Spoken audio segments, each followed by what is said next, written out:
Salut les amis, j'espère que vous allez bien, que vous avez la pleine forme. Ce matin, en sortant de la salle de sport, j'ouvre mon Facebook et je vois passer plein de commentaires sur l'Ukraine dans lesquels les gens s'émeuvent énormément à cause de la situation là-bas. Et c'est à juste titre d'ailleurs, ce qui est tout à fait normal et humain.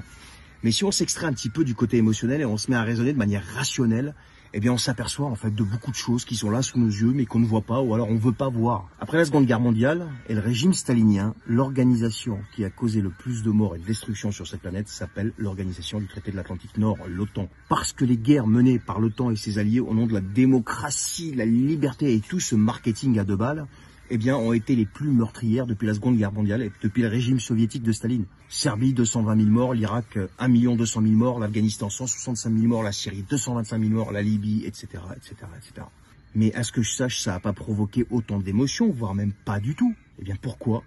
Parce qu'en fait, nos dirigeants s'en foutaient de ces guerres-là, en fait. Et c'est eux qui les faisaient. Donc, ils n'en faisaient pas la promotion. Là, c'est facile, c'est pas eux qui la font, la guerre. Et je vous dis ça, ma femme est ukrainienne et au moment où je vous parle, ses parents sont encore là-bas en train de se faire pilonner. Alors il faut sortir de l'émotionnel et raisonner de manière rationnelle et factuelle parce que le fait d'être toujours dans l'émotionnel quand on subit un choc, eh bien les dirigeants s'en servent contre toi. C'est une arme destructrice et ils l'utilisent contre toi pour te faire accepter l'inacceptable. Comme pendant le Covid, par exemple, où tu as accepté le masque, alors qu'eux-mêmes te disaient que c'était dangereux, que ça servait à rien, pour ensuite accepter les confinements à répétition, qui se sont avérés toujours inutiles, pour ensuite accepter le soi-disant vaccin avec les doses à répétition, et c'est pas fini.